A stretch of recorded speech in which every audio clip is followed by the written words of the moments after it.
Good morning. Last topic था Gauss law and application of Gauss law. ठीक है, in Gauss law we have study about spherical symmetry, cylindrical symmetry और उससे related जो electric field के फॉर्मूले थे। ठीक है, तो स्फेरिकल सिमेट्री में हमने दो चीज के लिए पढ़ा था। स्फेरिकल सिमेट्री में हमने कंडक्टर और नॉन कंडक्टर के लिए इलेक्ट्रिक फील्ड के फॉर्मूले डिराइव किए थे। Inside electric field and outside electric field, electric field at the surface. तो हमें अच्छे से पता था इन कंडक्टर इनसाइड इलेक्ट्रिक फील्ड 0 है और आउटसाइड जो इलेक्ट्रिक फील्ड थी k q upon are square. ठीक है, नॉन कंडक्टर में जो आपकी आउटसाइड इलेक्ट्रिक फील्ड थी वो क्या आई थी, सेम आई थी, k q upon are square. और जो इनसाइड इलेक्ट्रिक फील्ड आई थी वो क्या थी, k q upon capital R cube into small r cube. ठीक है, और जो पोटेंशियल आया था सेंटर पे पोटेंशियल आया था 3/2 पोटेंशियल एट सरफेस। और यहाँ पे जो पोटेंशियल था वो क्या था, कांस्टेंट था, potential constant from centre to surface, इस तरीके से हमने कुछ फॉर्मूले डिराइव किए थे इलेक्ट्रिक फील्ड के लिए। एंड सिलेंड्रिकल सिमेट्री के लिए, सिलेंड्रिकल सिमेट्री के लिए जो फॉर्मूला डिराइव किया था हमने इलेक्ट्रिक फील्ड का एट एनी पॉइंट पी, वो था lambda upon 2 pi epsilon naught into r. Otherwise एक और फॉर्मूला था 2k lambda upon are. Clear है?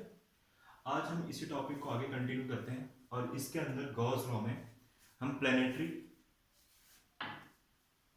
सिमेट्री की स्टडी करेंगे। ठीक है,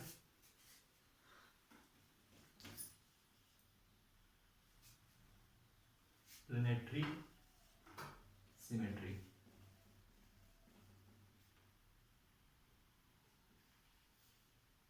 ठीक,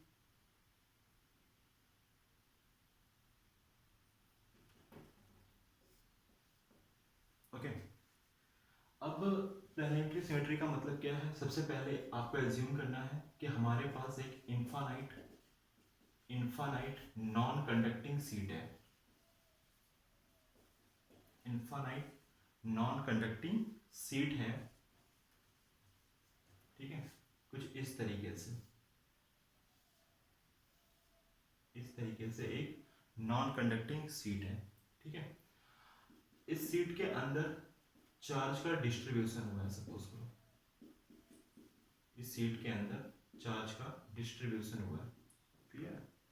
आपको एज्यूम करना है कि जो ये सीट है वो थिन सीट है, थिन सीट। ठीक, और सरफेस चार्ज डेंसिटी सिग्मा है, सिग्मा इक्वल टू होता है क्यू बाई ए, जो कि क्या है, सरफेस चार्ज डेंसिटी।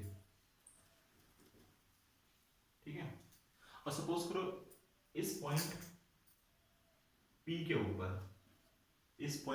ऊपर हमें इलेक्ट्रिक फील्ड फाइंड आउट करनी है। क्लियर है?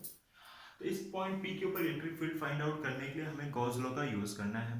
तो गॉस लॉ जो भी है वो एक सिमेट्रिकल बॉडी के लिए अप्लाई कर सकते हैं। किसके लिए? सिमेट्रिकल बॉडी के लिए।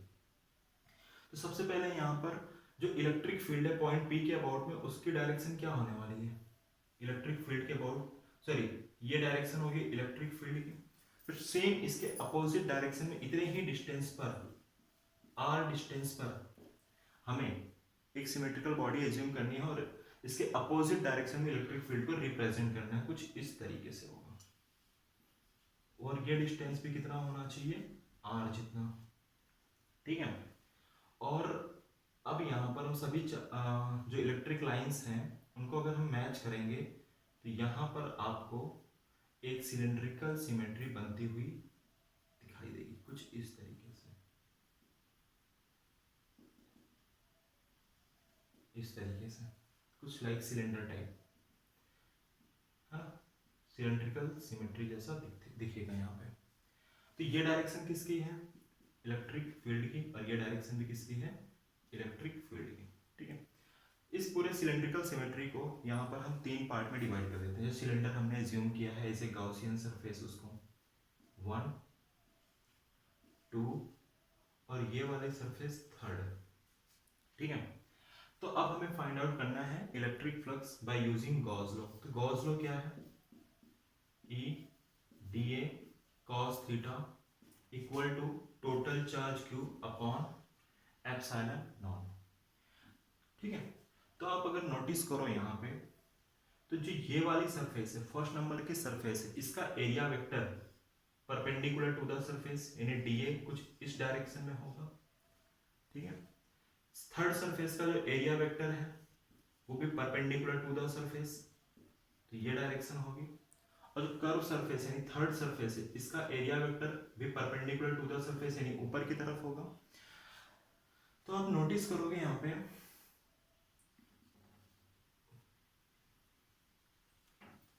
For first and second surface angle between E and A is 0 degree, ठीक है, ठीक। और for second surface angle between E and A is 90 degree, ठीक है, ठीक है। तो अब हम यहाँ पे नोटिस करेंगे कि हमने देखा कि फर्स्ट और सेकेंड एंड थर्ड सरफेस के लिए, तो फर्स्ट एंड थर्ड सरफेस के लिए एंगल क्या आया था, 0 डिग्री। तो इसका मतलब हुआ कि cos 0 की वैल्यू क्या होती है, 1। तो यहाँ पे हम देखेंगे E dA cos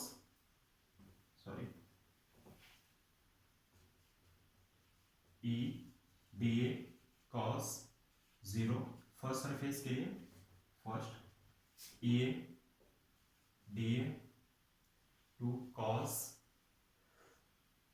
90 plus E dA 3 cos 0 equal to Q upon epsilon naught. तो cos 90 की वैल्यू होती है 0 और cos 0 की वैल्यू 1।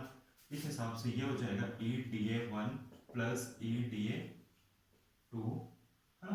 इनको इंटीग्रेट का सिंबल साथ में लेते जाना है, ठीक है। इक्वल टू क्या हो जाए, dA 3 Q by epsilon not. dA 1 और dA 3 क्या होने वाले हैं, इक्वल।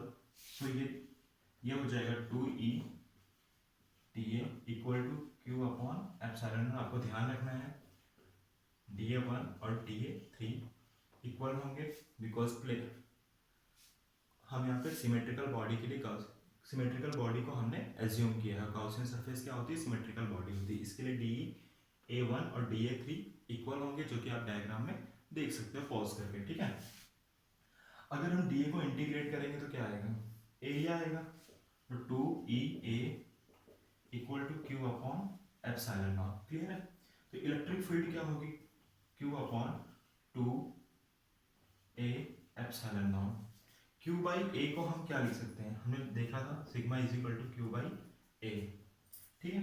तो electric field E equal to हो जाएगा सिग्मा अपॉन 2 एप्सिलॉन नॉट। आपको ध्यान रखना है कि ये जो इलेक्ट्रिक फील्ड हमें मिली है सिग्मा अपॉन 2 एप्सिलॉन नॉट, ये एक नॉन कंडक्टिंग बॉडी के लिए electric field due to non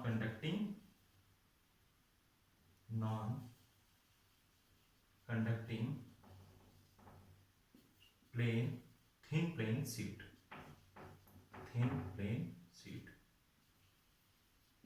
ठीक है ना। E is equal to sigma upon 2 epsilon.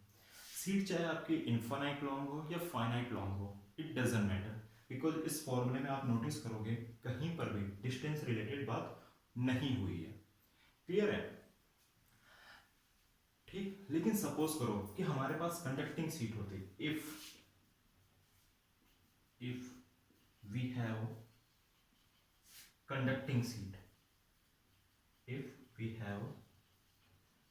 Conducting sheet, अगर हमारे पास एक कंडक्टिंग शीट होती कुछ इस तरीके से, मान लीजिए ये कंडक्टिंग शीट है, ठीक है, और इस कंडक्टिंग शीट में भी जो सरफेस चार्ज डेंसिटी है वो क्या है, सिग्मा है।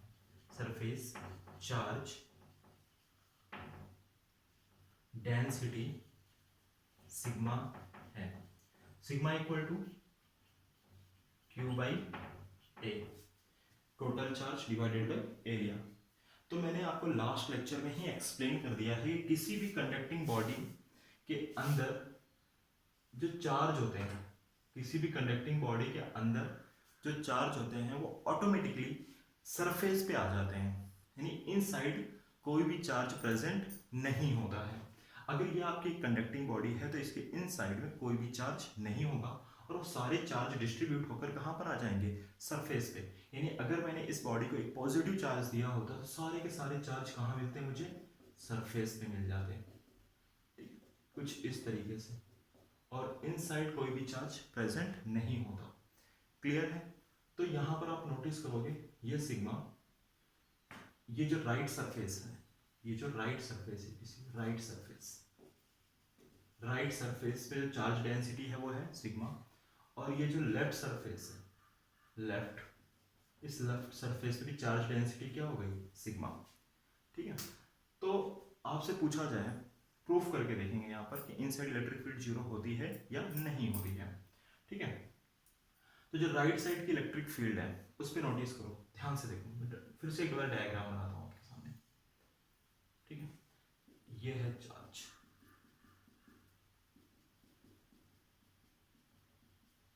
तो हमें पता है पॉजिटिव चार्ज की डायरेक्शन क्या होती है, अवे फ्रॉम द चार्ज, यानी अगर ये राइट सरफेस है और ये वाली लेफ्ट है तो इसकी डायरेक्शन होगी इलेक्ट्रिक फील्ड की ई आर, और इस पॉजिटिव चार्ज की डायरेक्शन इस केस में इस तरफ ही क्या होगी, ई एल।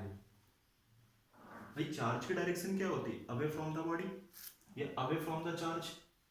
क्लियर है? ऐसे सभी चार्ज के लिए हम डायग्राम बना सकते हैं। सेम वैसे ही इस केस में देखो, ये डायरेक्शन किसकी होगी, इलेक्ट्रिक फील्ड की डायरेक्शन होगी, और राइट साइड वाले चार्ज की वजह से भी यही डायरेक्शन होगी। ठीक है, away from the body. But अगर हम इनसाइड बात करें तो इस वाले चार्ज यानी लेफ्ट वाले चार्ज की वजह से जो इलेक्ट्रिक फील्ड की डायरेक्शन होगी वो ये वाली होगी, और पॉजिटिव वाले चार्ज, इस राइट साइड वाले चार्ज की वजह से ये डायरेक्शन होगी इलेक्ट्रिक फील्ड की। ठीक है, तो आप देख सकते हो यहां पर total charge at right surface या right side of the surface, right side.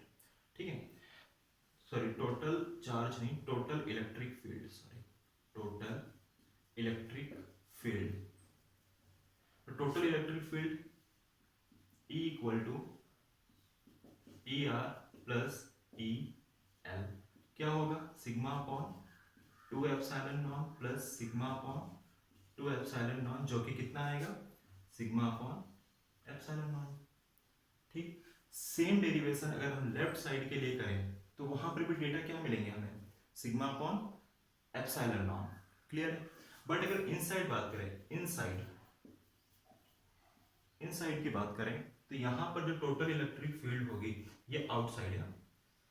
अब हम बात अगर इनसाइड की करें तो इनसाइड टोटल इलेक्ट्रिक फील्ड क्या होगी, E R minus E L और sigma upon 2 epsilon naught minus sigma upon two epsilon naught, जो कि इक्वल टू क्या आएगा, 0।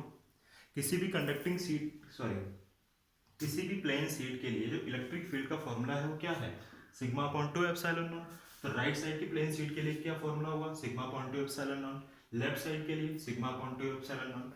आउटसाइड टोटल इलेक्ट्रिक फील्ड कितनी हो गई, सिग्मा अपॉन एप्सिलॉन नॉट। और इनसाइड कितनी इलेक्ट्रिक फील्ड हुई, sigma, sorry, sigma upon two epsilon naught minus sigma upon two epsilon naught equal to 0। तो आपको ध्यान रखना है, थोड़ा सा मैं डिफरेंस को फिर से क्लियर कर देता हूँ। Sigma upon two epsilon naught electric field due to non conducting sheet, ठीक है, और sigma upon epsilon naught electric field due to conducting sheet. तो थोड़ा सा डिफरेंट आपको ध्यान रखना है in the questions, conducting sheet और नॉन कंडक्टिंग सीट के लिए। ओके,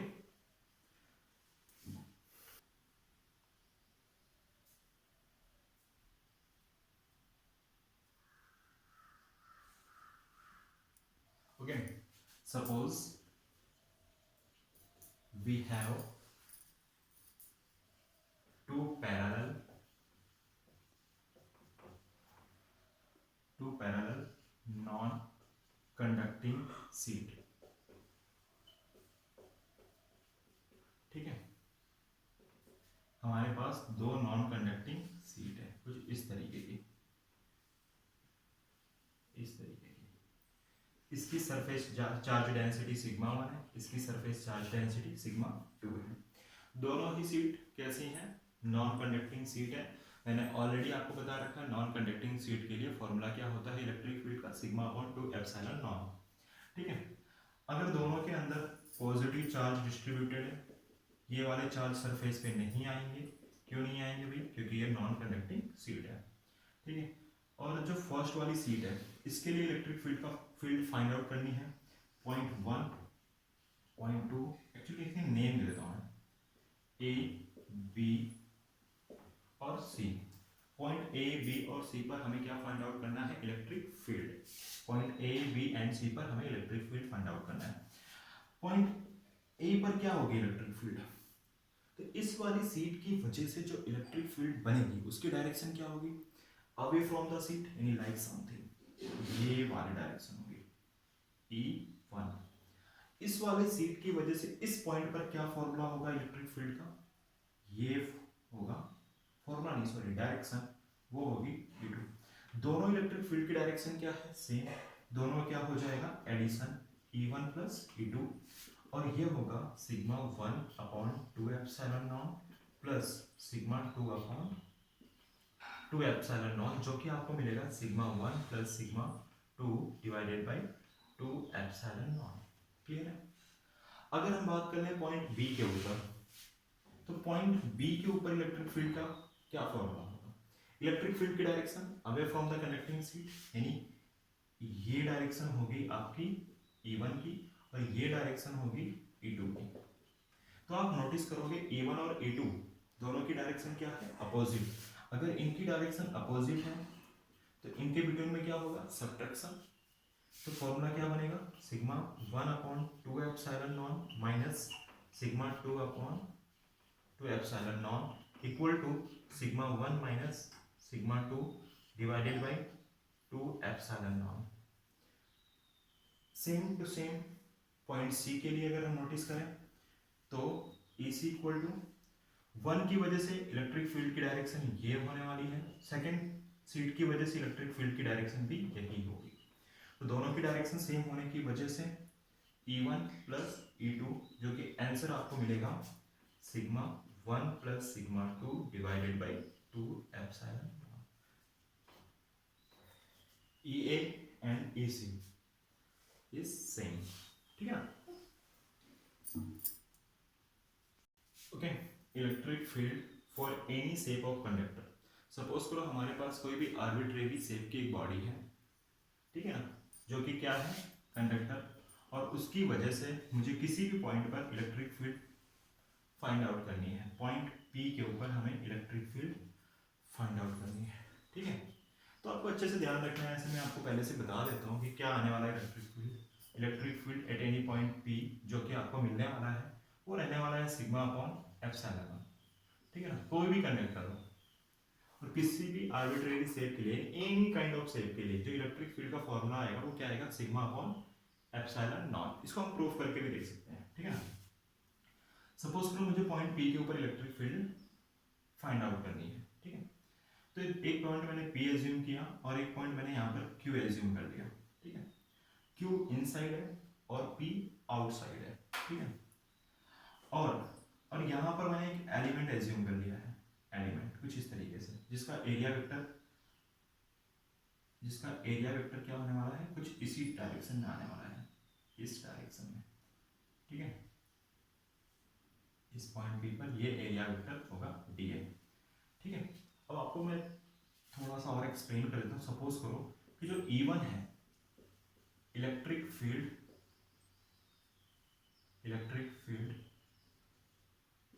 ड्यू टू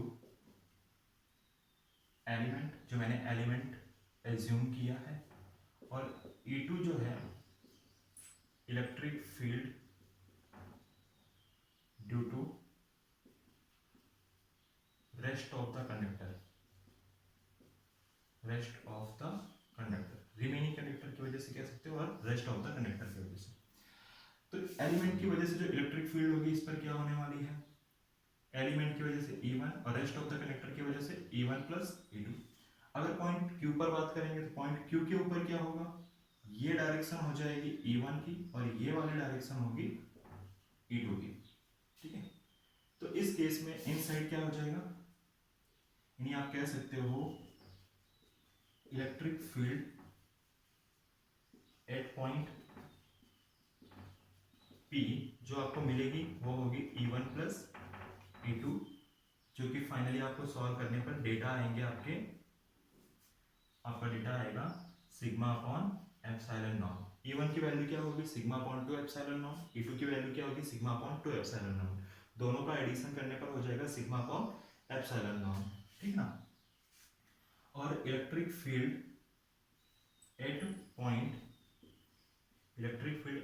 Q यानी EQ, ये क्या मिलने वाली है आपकी, E1 माइनस E2, ठीक है ना। तो ये क्या आएगा, 0, sigma upon 2 epsilon naught minus sigma upon 2 epsilon naught equal to 0, ठीक है।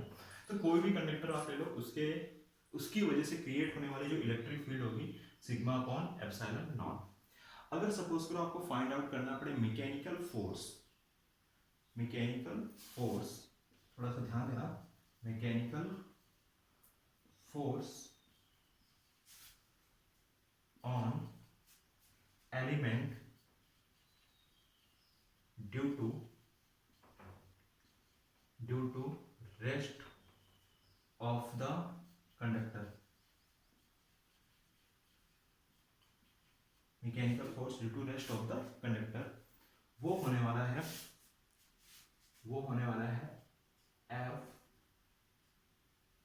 F E2 into Q1। आप ऐसे समझो, ऑलरेडी मैंने बताया हुआ E2 क्या है, electric field due to rest of the conductor. Q1 assume कर लो, Q1 क्या है, चार्ज ऑन एलिमेंट, क्लियर। तो जो आपका फोर्स मिलेगा E2 की वैल्यू क्या होगी, sigma upon 2 epsilon naught into Q1, ठीक है। तो आपका फोर्स का फॉर्मूला क्या हो जाएगा, 1 upon 2 sigma upon 2 epsilon naught into Q1। Mechanical force on element due to rest of the conductor, ठीक है। देखिए फोर्स का एक फॉर्मूला और मिल गया, लेकिन सपोज करो अगर हम यहाँ पर एक और वैल्यू पुटअप कर दें, जैसे कि Q1 इक्वल टू, हमें पता है कि सिग्मा इंटू एरिया, है ना, इसको ऐसे लिख लेते हैं, चेंज इन एरिया या स्मॉल एरिया, है ना, सिग्मा इंटू डेल्टा ए। ऑलरेडी हमने पढ़ा है कि सिग्मा इक्वल टू क्या होता है, सिग्मा इक्वल टू होता है Q बाई डेल्टा ए। तो Q1 equal to sigma into delta है। अगर यही वैल्यू उठाकर यहाँ पर हम पुटअप करें तो फोर्स का एक और फॉर्मूला मिलेगा हमें, 1/2 sigma sigma upon epsilon naught into sigma into delta A. तो फोर्स हो जाएगा sigma square upon 2 epsilon naught into delta A. तो आपको ध्यान रखना है कि एक mechanical force on element due to rest of the conductor, ठीक है ना। तो क्या फॉर्मूला होगा, force equal to sigma square upon 2 epsilon naught into delta A. आपको ध्यान रखना है force is directly proportional to the sigma square. तो ये एक फॉर्मूला है जो कि इसके बेस पर कुछ एग्जांपल आ सकते हैं, ठीक है। एनर्जी डेंसिटी एक टॉपिक है छोटा सा, एनर्जी डेंसिटी, इसको देख लेते हैं ना, इजी है। सपोज करो हमारे पास एक कोई इस टाइप में एक बॉडी है ना, इस टाइप में, ठीक है, और यहाँ पर हमने एक छोटा सा ऐसा एलिमेंट कंसीडर कर रखा है, ठीक है। और ये जो चार्जर कंडक्टर बॉडी है हमने किसी भी मीडियम में रखा होगा, ठीक है। और इस एलिमेंट की वजह से इस डायरेक्शन में एक इलेक्ट्रिक फील्ड जनरेट होती है। तो जिस डायरेक्शन में इलेक्ट्रिक फील्ड होगी उसी डायरेक्शन में एक फोर्स जनरेट होगा, ठीक है। और इसका जो एरिया है वो dA होगा। और जब अगर इस डायरेक्शन में फोर्स लग रहा है तो ये वाली जो सरफेस है थोड़ी सी सपोज करो कि डिस्प्लेस हो गई है x जितना, है ना। तो आप कह सकते हो यहाँ पर electrostatic energy on conductor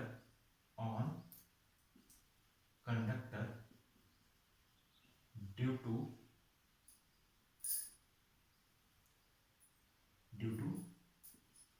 medium, है ना। Electrostatic energy on conductor due to medium, ठीक है। if surface of conductor is displaced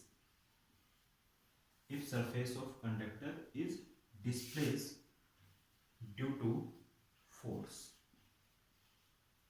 तो उसके लिए कुछ वर्क डन करना होगा। तो वर्क डन इक्वल टू होता है फोर्स इनटू डिस्प्लेसमेंट, ठीक है। तो इस केस में जो फोर्स है वो F है, डिस्प्लेसमेंट कितना हुआ है मान लीजिए x। लास्ट केस में हमने देखा था फोर्स का क्या फॉर्मूला मिला था हमें, sigma square upon 2 epsilon naught into delta A into X, ठीक है। डेल्टा ए इंटू एक्स को हम क्या लिख सकते हैं, वॉल्यूम, ठीक है।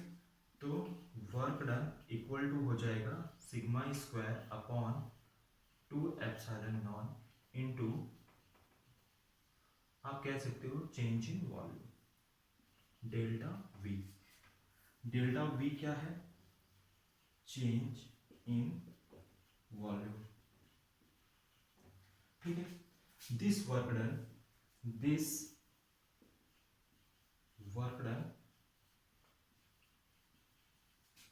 is stored as a potential energy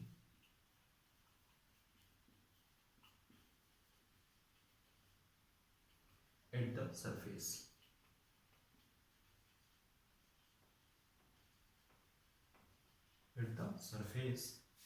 तो इसकी वजह से जो पोटेंशियल एनर्जी सेव हुई है सरफेस पे वो होगी work done equal to change in potential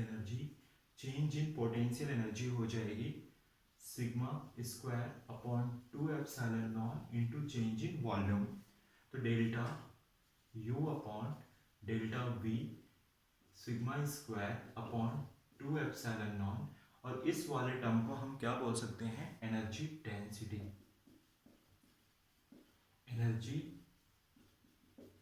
density equal to sigma square upon 2 epsilon naught. तो ये एक फॉर्मूला मिलता है एनर्जी डेंसिटी का, ठीक, sigma square upon 2 epsilon non. इस फॉर्मूले को हम एक और तरीके से सिंप्लीफाई कर सकते हैं, ठीक है ना। कैसे? एनर्जी डेंसिटी को मैं रिप्रेजेंट करता हूँ यू डैश से, ठीक है। और एक काम करते हैं, एप्सिलॉन नॉन से मल्टीप्लाई करते हैं और एप्सिलॉन नॉन से डिवाइड करते हैं, तो ये हो जाएगा sigma square upon epsilon naught square, ठीक है। तो U dash equal to epsilon naught divided by 2, और हमें अच्छे से पता है कि sigma upon epsilon naught equal to क्या, electric field sigma upon epsilon naught क्या होती है, इलेक्ट्रिक फील्ड। तो इसकी जगह पर क्या लिखा जा सकता है, you dash 1/2 epsilon non E square. तो एनर्जी डेंसिटी का एक और formula 1/2 epsilon non E square, और मैंने यहाँ पर एनर्जी डेंसिटी को यू डैश से रिप्रेजेंट किया है, ठीक है। Okay okay students.